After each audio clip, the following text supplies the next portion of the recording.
प्रिय विद्यार्थियों, जय श्री राम। आप सभी का स्वागत है साहित्यिक हिंदी में। कल तक हम पढ़ रहे थे भोर का तारा, जगदीश चंद्र माथुर के द्वारा लिखित यह एकांकी प्रेम के ऊपर राष्ट्र धर्म को महत्व देने का उद्देश्य लिए हुए है। यहाँ जो मुख्य पात्र हैं इस एकांकी के, ये इनमें शेखर जो है वो नायक की भूमिका निभाता है और सरल हृदयी व्यक्ति है, प्रखर वक्ता है, शर्मीले स्वभाव का है, कवि है और छाया नामक युवती से प्रेम करता है। छाया का भाई देवदत्त स्कंदगुप्त के दरबार में मंत्री है और माधव देवदत्त का दरबारी है स्कंदगुप्त का, लेकिन देवदत्त के साथ रहता है। शेखर का मित्र है। माधवी उसको ये सूचना देता है कि छाया जो है वो तुम्हारे लिखे हुए गीतों को गाती है और देवदत्त और माधव दोनों स्कंदगुप्त के द्वारा तक्षशिला की छत्रप को दबाने के लिए भेज दिए जाते हैं। वहाँ उनके जाने के बाद शेखर और छाया का विवाह हो जाता है। शेखर और छाया स्कंदगुप्त के दरबार से प्राप्त महल में ही रहने लग जाते हैं। माधव उनके पास पहुंचता है, शुभकामनाएं देता है। एक रोज शेखर अपने महल में आता है तो छाया गीत गुनगुनाती रहती है, कविता रचती है। शेखर उससे बात करता है, उसे एक राजा की कहानी सुनाता है और बाद में छाया उससे बातचीत करती है और जवाब देती है। इन सब जवाबों को देखते हुए शेखर भी उससे कहता है। कल तक पढ़ने के बाद हम आगे चलते हैं। लेकिन छाया, यहाँ से देख लिए आप,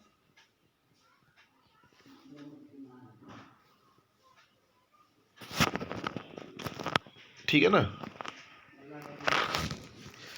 लेकिन छाया, तुम ही बताओ, तुम्हारे गान, तुम्हारी प्रेरणा, तुम्हारे प्रेम के बिना मेरी कविता क्या होती। अरे तुम तो मेरी कविता हो। बड़े गंभीर उल्हैना भरे स्वर में छाया जवाब देती है। प्रत्येक पुरुष के लिए स्त्री एक कविता है। क्या मतलब है तुम्हारा? कविता तुम्हारे सूने दिलों में संगीत भरती है। स्त्री भी तुम्हारे उबे हुए मन को बहलाती है।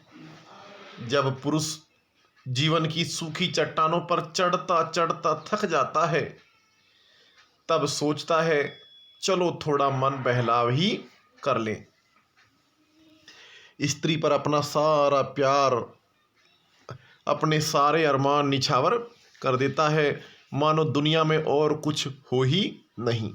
और उसके बाद जब चांदनी बीत जाती है, जब कविता सुनसान हो जाती है, नीरव हो जाती है, तब पुरुष को चट्टानें फिर बुलाती हैं और वह ऐसे भागता है मानो पिंजरे से छूटा हुआ पंछी हो।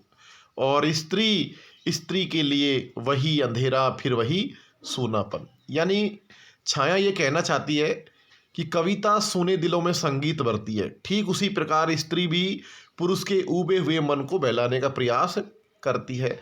और जब पुरुष जीवन रूपी चट्टानों पर चढ़ता चढ़ता थक जाता है, तब वो सोचता है कि चलो मन बहला ले, और इसके लिए वो स्त्री का सहारा प्राप्त करना चाहता है, उससे प्रेम प्राप्त करना चाहता है। लेकिन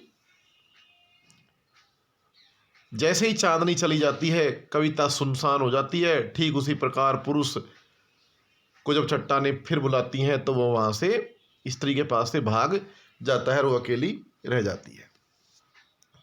शेखर मंद स्वर में गंभीर बात कहता है, छाया तुम मेरे साथ अन्याय कर रही हो। तुम मेरे साथ अन्याय कर रही हो। क्या एक दिन तुम मुझे भी ऐसे ही छोड़कर नहीं चले जाओगे? छाया जवाब देती है। शेखर कहता है, लेकिन छाया, मैं तुम्हें छोड़कर कहाँ जा सकता हूँ? मैं नहीं मान सकती।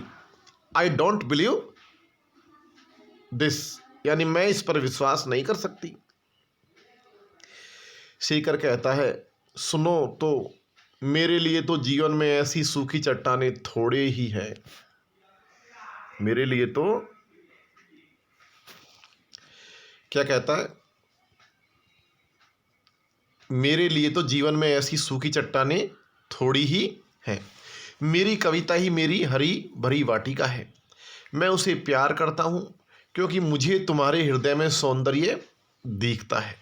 जिस दिन मैं तुमसे दूर हो जाऊंगा, उस दिन मैं सौंदर्य से भी दूर हो जाऊंगा, अपनी कविता से दूर हो जाऊंगा और मेरी कविता मर जाएगी।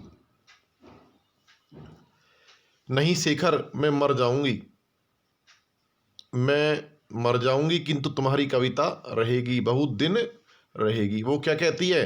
अंत में दोनों भावुकता पर पहुंच जाते हैं। शेखर कहता है कि मैं मर जाऊंगा, अपनी कविता से दूर हो जाऊंगा, मेरी कविता मर जाएगी, उस दिन मैं सौंदर्य से भी दूर हो जाऊंगा। यानी जिस दिन मेरा सौंदर्य खत्म हो जाएगा, उस दिन मैं भी मर जाऊंगा। तो छाया जवाब देती है कि कुछ रहे या न रहे, लेकिन आपकी कविता हमेशा रहनी चाहिए, रहेगी। मेरी कविता? छाया, आज मैं तुम्हें एक बड़ी विशेष बात बताने वाला हूँ, एक ऐसा भेद जो अब तक मैंने तुमसे छिपा के रखा था। यहाँ तक हमने पढ़ लिया था शायद। रहने दो, तुम ऐसा भेद और ऐसी कहानियां सुनाया ही करते हो, अक्सर आप ऐसा ही करते हो। नहीं, अच्छा तनिक उस दुसाले को उठाओ।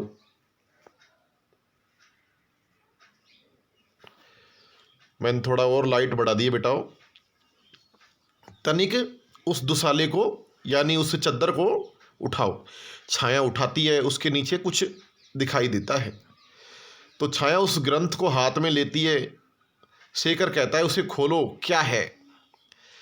ओह! छाया उलटती जाती है, शेखर की प्रसन्नता बढ़ती जाती है। भोर का तारा? उफ उफ ओह ओह ओह! यह तुमने कब लिखा, मुझसे छिपकर? तो शेखर हंसते हुए, अपने आप को विजयी मानते हुए कहता है, छाया, तुम्हें याद है उस दिन की, जब माधव के साथ मैं तुम्हारे भाई देवदत्त से मिलने इसी भवन में आया था?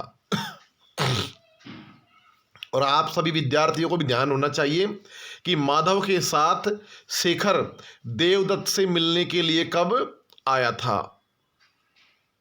ये जो है, तो इसमें से एक प्रश्न निकलेगा कि शेखर माधव के साथ देवदत्त से मिलने उसके महल में कब गया था? वह तब गया था जब माधव ने यह सूचित किया कि छाया ने स्कंदगुप्त को राजमहल में एक गीत सुनाया है। और जब उससे पूछा गया, उसकी सराहना की गई, तो उसने बताया कि यह गीत एक कवि ने लिखा है जिसका नाम शेखर है। तब राजा ने उसको वहां पर बुलवाया था। ठीक है ना? पॉइंट भी नोटेड।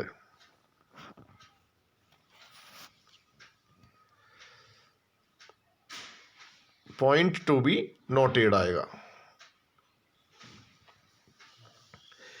छाया कहती है, उस दिन को मैं कैसे भूल सकती हूँ शेखर। उसी दिन तो भैया को तक्षशिला जाने की आज्ञा मिली थी। उसी दिन तुम और हम एक हुए थे। हाँ छाया, और उसी दिन मैंने इस महाकाव्य को लिखना प्रारंभ किया था। आज वह समाप्त हो गया। शेखर, यह हमारे प्रेम की अमर स्मृति है, याद है, कृति है। उसे यहाँ लाओ। हाथ में लेकर चाव से खोलता हुआ भोर का तारा। छाया, ये जो शीर्षक है, उसने जो लेख लिखा है, उसने जो ग्रंथ लिखा है, या उसने जो किताब लिखी है, उसका नाम क्या है? भोर का तारा। यह काव्य बड़ी लगन का फल है। कल मैं इसे सम्राट की सेवा में ले जाऊंगा। और फिर जब मैं उस सभा में इसे सुनाना आरंभ करूंगा उस समय सम्राट गदगद हो जाएंगे। तो सम्राट के गदगद होने की बात कहता है, और मैं कवियों का सिरमौर हो जाऊंगा। छाया, बरसों बाद दुनिया पढ़ेगी कवि कुल शिरोमणि शेखर कृत भोर का तारा। और वो अट्टहास करके हंस देता है, भाव विभोर हो जाता है।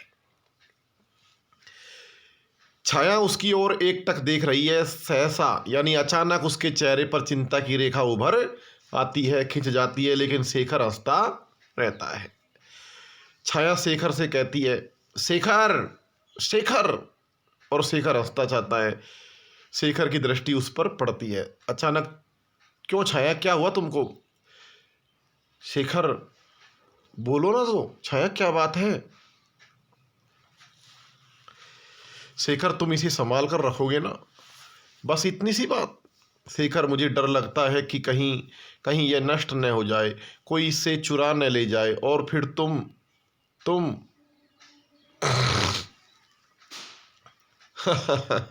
अरे पगली, ऐसा क्यों होने लगा?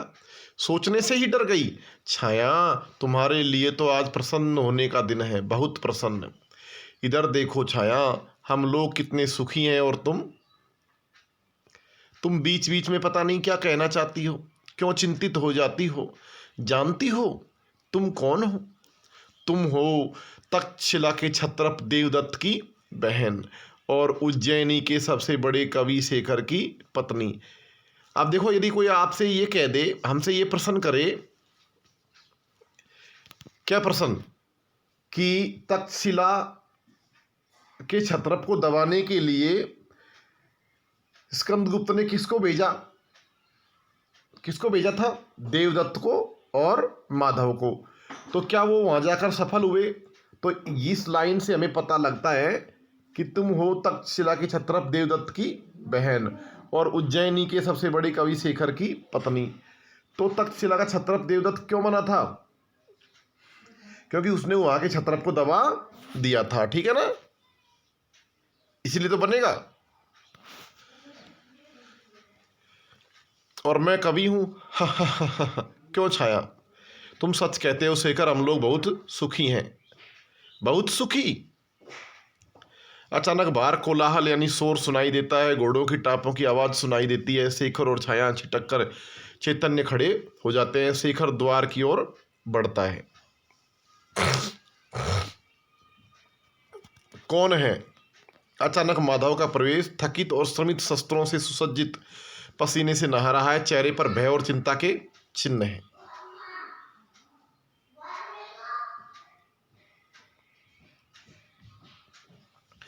शेखर और छाया, माधव, दोनों एक साथ पूछते हैं। शेखर कहता है, माधव तुम यहां कैसे? दोनों पर दृष्टि फेंकता हुआ शेखर, छाया, फिर उस कमरे पर डरती सी आंखें डालता हुआ, मानो उस सुर में घोंसले को नष्ट करने से भय खाता हो। कुछ देर बाद बड़े प्रयत्न और कष्ट के साथ बोलता है, मैं तुम दोनों से भीख मांगने आया हूं।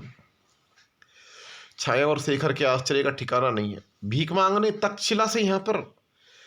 और माधव धीरे धीरे मजबूती के साथ बोलना प्रारंभ करता है, परंतु ज्यों ज्यों बढ़ता जाता है त्यों त्यों स्वर में भावुकता आती जाती है। हाँ, मैं तक्षशिला से ही आ रहा हूँ। यहाँ तक कैसे आ पाया यह मैं ही जानता हूँ। यात्रा के दिन कैसे बीते यह भी नहीं जानता। यह जानता हूँ कि आज गुप्त साम्राज्य संकट में है और हमें घर घर भीख मांगनी पड़ रही है। यानी तक्षशिला में अभी जो हम बातें कर रहे थे वो शेखर की बातों के आधार पर कर रहे थे। अब हकीकत का पता लगेगा हमें। शेखर, गुप्त साम्राज्य संकट में है, यह क्या कह रहे हो माधव?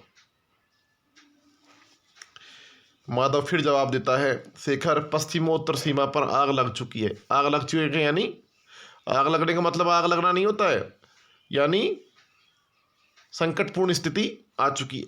हूणों का सरदार तोरमाण भारतवर्ष पर बढ़ आया है। इसको ध्यान में रखना आप। हूणों का सरदार कौन है? Toramana, that's name Toramana. और पश्चिमोत्तर सीमा पर आग लग चुकी है, इसका तात्पर्य आग लगने से कदापि नहीं है। यहाँ इसका जो अर्थ है वो बड़ा गंभीर प्रवृत्ति वाला है।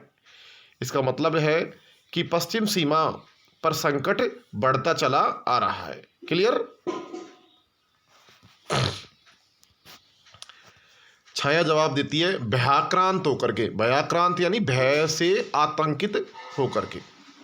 तोरमाण, उसने सिंधु नदी को पार कर लिया है, उसने अंभी राज्य को नष्ट कर दिया है, उसकी सेना तक्षशिला को पैरों तले रौंद रही है।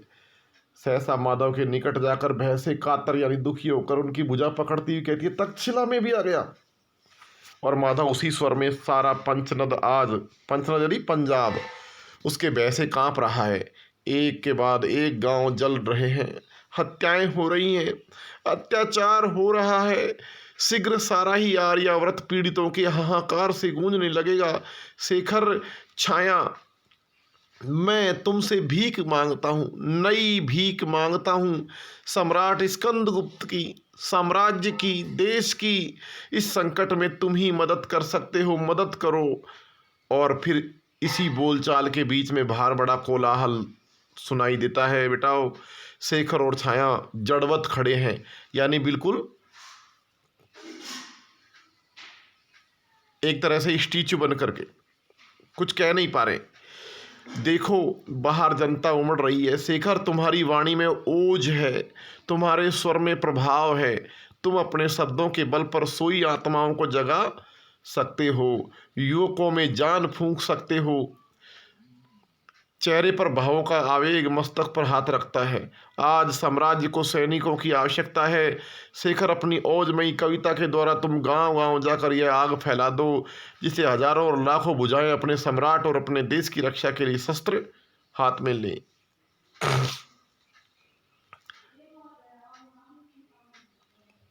शेखर के चेहरे की जो स्थिति है उसको पढ़ने का प्रयास करता है। शेखर का चेहरा बदल रहा है।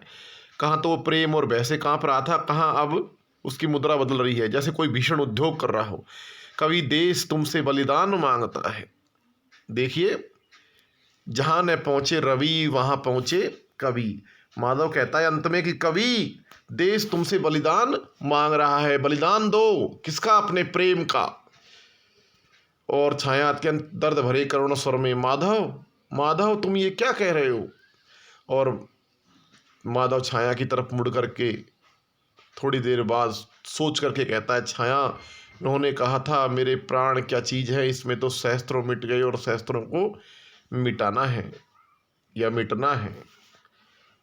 यानी वो उसके भाई के संदर्भ में बात कर रहा है।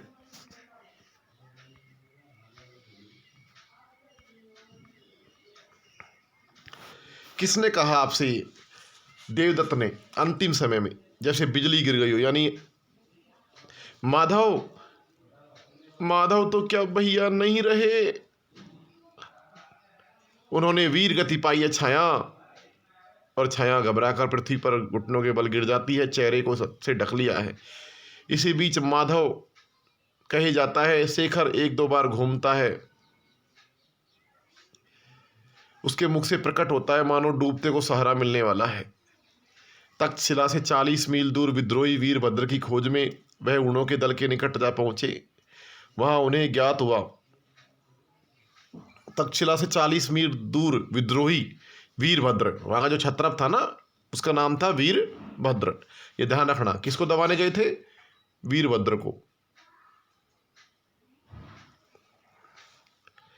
वहां उन्हें ज्ञात हुआ कि वीरभद्र ऊणों से मिल गया है। उनके 20 सैनिक आगे हूणों में फंसे हुए थे। वे तक्षशिला लौट सकते थे और अपने प्राण बचा सकते थे, परंतु एक सच्चे सेनापति की भांति उन्होंने अपने सैनिकों के लिए अपने प्राण संकट में डाल दिए और मुझे तक्षशिला और पाटलिपुत्र को चेतावनी देने के लिए भेज दिया। मैं आज इसी कारण तुम्हारे पास आ सका हूँ। अचानक रुक जाता है क्योंकि उसकी दृष्टि शेखर पर पड़ती है। शेखर चौकी के पास खड़ा है। बाहर कोलाहल कम है। शेखर अपना हाथ उठाकर अपने ग्रंथ भोर का तारा को उठाता है। इसी समय माधव की दृष्टि उस पर पड़ती है। शेखर पुस्तक को कुछ देर चाव से, विछड़न के प्रेम से देखता है। उसके बाद आगे बढ़कर अंगीठी के निकट जाकर उसमें जलती हुई अग्नि को देखता है और धीरे धीरे उस पुस्तक को फाड़ता है। इस आवाज को सुनकर छाया अपना मुख ऊपर को करती है, लेकिन शेखर और उसे फाड़ते हुए देखकर कहती है, शेखर ये तुम क्या कर रहे हो? शेखर उसे अग्नि में डाल देता है। लपटें उठती हैं, छाया फिर गिर पड़ती है। शेखर लपटों की तरफ देखता है, फिर छाया की ओर देखता है। एक सूखी हंसी के बाद बाहर चल देता है। कोलाहल कम होने के कारण उसके पैरों की आवाज़ थोड़ी देर तक सुनाई देती है। माधव द्वार की ओर बढ़ता है। छाया, माधव तुमने तो मेरा प्रभात नष्ट कर दिया, यानी मेरा तो सवेरा अभी हुआ था। इसके दो अर्थ निकलते हैं। एक तो उसने अपना जो ग्रंथ था भोर का तारा उसे नष्ट किया था, और दूसरा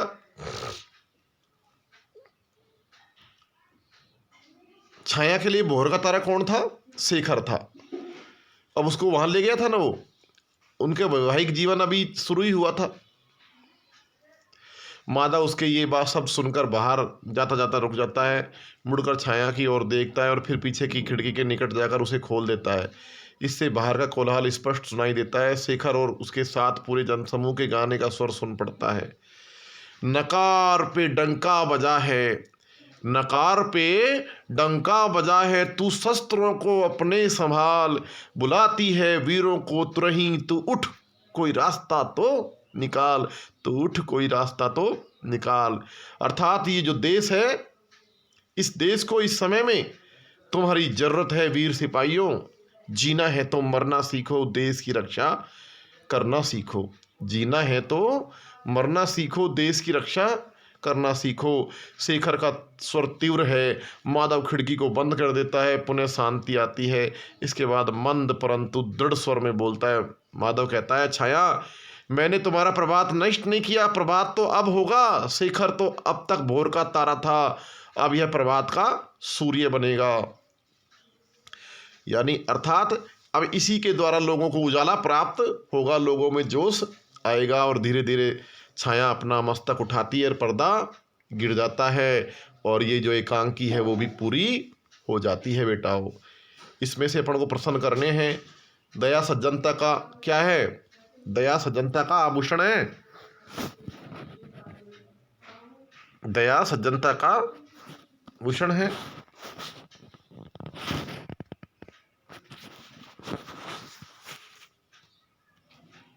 अब अपन को ये प्रश्नों को हल करना है बेटाओ। देखिए, ये जो पाठ है बड़ा ही महत्वपूर्ण पाठ है। इसमें से प्रश्न बनेंगे अपने, और इन प्रश्नों को अपन को ध्यान से देखना है। आप अपने हिसाब से इनके जवाब दीजिए। दया सज्जनता का भूषण है, और छाया के अनुसार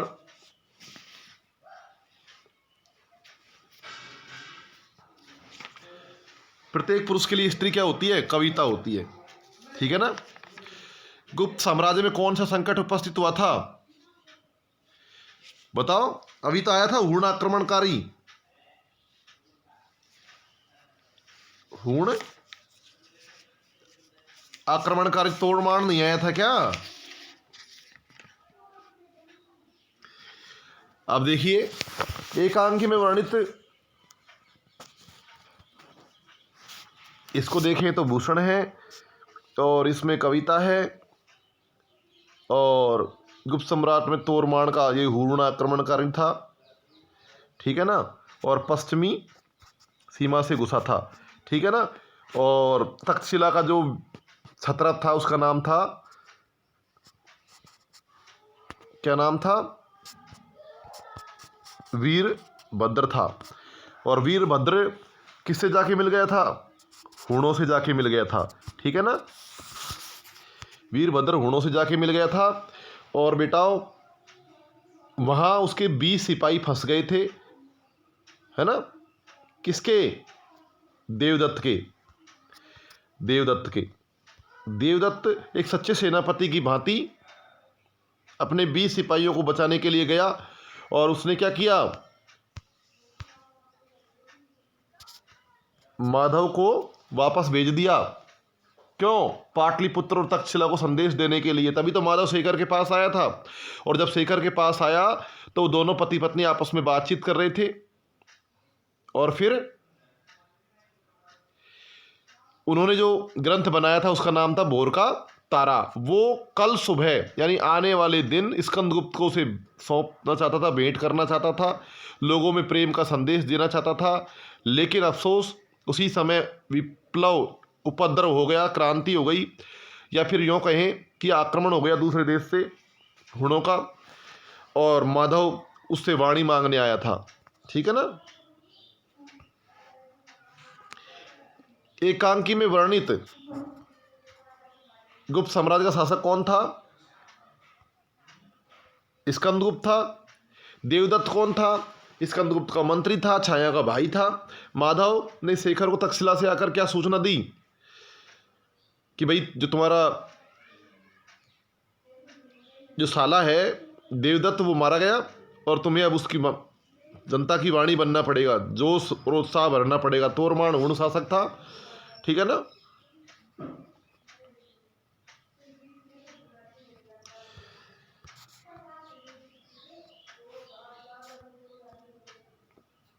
शेखर ने अपने जीवन की कौन सी 2 साधनाएं बताइए?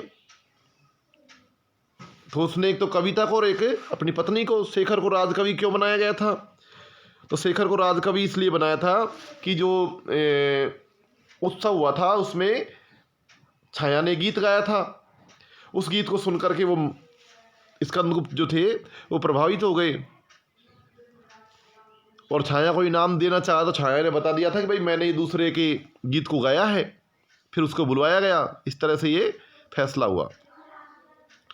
शेखर छाया को कौन सा वेद बताता है कि भाई जब तुम्हारी और मेरी शादी हुई थी उस दिन से मैंने ये भोर का तारा लिखना प्रारंभ किया है। देश तुमसे बलिदान मांगता है का आशय स्पष्ट कीजिए। तो कवि क्या कहता है कि भाई तुम प्रेम के कवि हो, तुम्हारी वाणी में प्रभाव है, तो मैं तुमसे तुम्हारे प्रेम का बलिदान मांगता हूं और तुम्हें जोश और उत्साह के गीत लिखने पड़ेंगे। ठीक है ना। प्रस्तुत एकांकी के किस पात्र को आप सर्वाधिक प्रभावित मानते हैं? तो अपन इसका नायक शेखर ही है, इसके बारे में लिख देंगे। और शेखर ने कवि कर्म का निर्वाह किया। आप इस कथन से आप कहाँ तक सहमत हैं? तो इस कथन से हम पूर्णतः सहमत हैं, क्योंकि एक तरह से वो प्रेम के गीत लिख रहा था, लेकिन माधव के कहने पर उसने अपने प्रेम को त्याग दिया, बलिदान कर दिया और फिर जोश और उत्साह के गीत लिखने लग गया। भोर का तारा एकांकी का उद्देश्य अपन शुरू में बता ही चुके हैं। तब हम लोग करने क्या कौन कौन से हैं, आप उनका ध्यान रखें। इसके अलावा कुछ प्रश्न मैं और बताऊंगा। एक तो अपन को इस प्रश्न को करना है, इस प्रश्न को करना है, एक प्रस्तुत एकांकी के किस पात्र ने आपको सर्वाधिक प्रभावित किया। इसके साथ इसी प्रश्न में अपन इसमें जोड़ देंगे शेखर के चरित्र का चित्रण कीजिए। शेखर के चरित्र का चित्रण कीजिए। ठीक है ना। या शेखर का चरित्र चित्रण कीजिए। ठीक है। एक देश तुमसे बलिदान मांगता है पंक्ति का आशय स्पष्ट कीजिए। दोनों प्रश्न आपको हल करने हैं, तीनों के तीनों प्रश्न आप इन्हीं को कर लीजिए बस। ठीक है। और अपना होमवर्क कंप्लीट रखिए। जय श्री राम।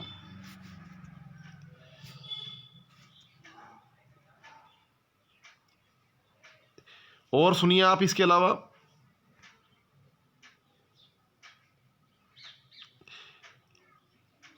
आपकी कक्षा लगवाने का पूरा प्रयास किया जाएगा।